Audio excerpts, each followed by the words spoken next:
everyone. Welcome to the transition table. My name is Megan Kearney, And I'm Diane Hartz-Worsoff. and today we're going to be talking about the understanding of business valuation and the importance of it. Right.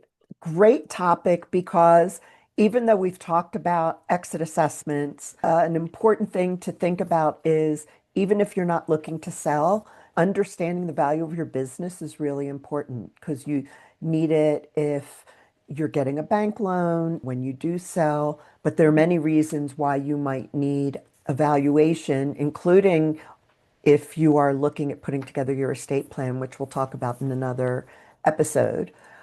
But the key things to understand is that there are a bunch of factors that impact the valuation.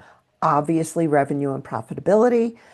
Recurring revenue actually adds value to your business because if if someone were taking over the business, they have recurring revenue. So having monthly contracts, depending on the type of business you are, having a varied customer base, customer concentration scares people away, Huge one. especially if those customers are buddies with you as the owner because they might not work with the new buyer when it comes to that, or even whoever else is in your business. Having operational efficiencies, your industry will have an impact as well. And as we talk about every time, owner dependency. And there are really four different ways to value your business. There is the SDE, seller discretionary earnings, or EBITDA multiple. There is asset-based valuation, which is really reserved for asset-heavy businesses such as real estate or heavy machinery businesses. And then revenue-based, where just look at revenues, and that's done usually for high growth industries, particularly SaaS or tech, where they're on an upward trajectory, but maybe not turning a profit yet. And then market comparisons. And in my experience, market comparisons are usually aligned with the multiple because the market comparisons will use a multiple to provide that value. And when you say multiple, what does that mean? Some listeners may not understand what you're referring Sure. to.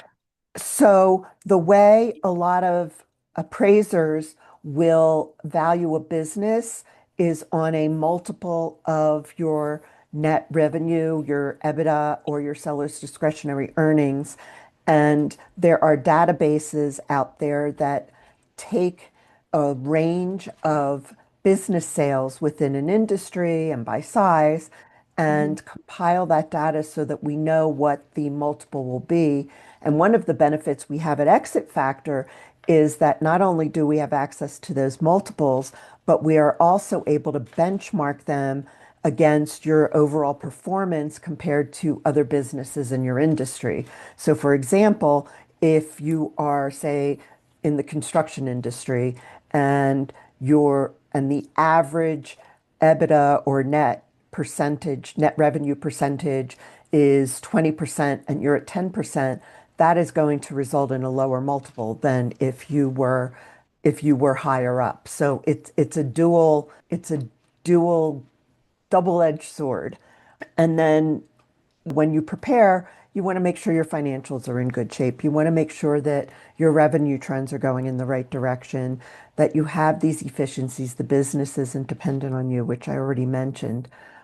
And I think also one thing we probably should touch on are market conditions because right now market conditions are okay. They're not great, they're not bad, but because of some of the uncertainties around interest rates and tariffs and potential inflation, that will have an impact on your value as well because if it's uncertain, buyers might not be as interested. And that will have an impact on your value, whether you're selling or not, because the most common methodology is the multiple and market analysis.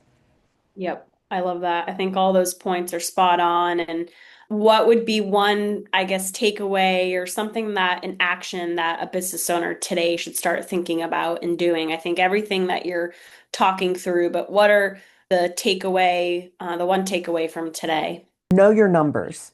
I know that I'm biased towards that, but knowing and understanding your numbers will give you a much better idea of what your business is worth and if you need to take on debt, what you will be able to borrow.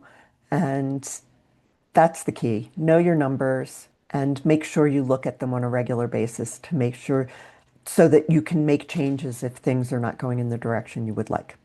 I love that. It seems simple, but it's very important. And I think a lot of business owners can bypass that and not understand or know it. So I think that's a great point. So, well, thanks everyone for listening today. We're so happy to have you on today's episode. Any final thoughts, Dion?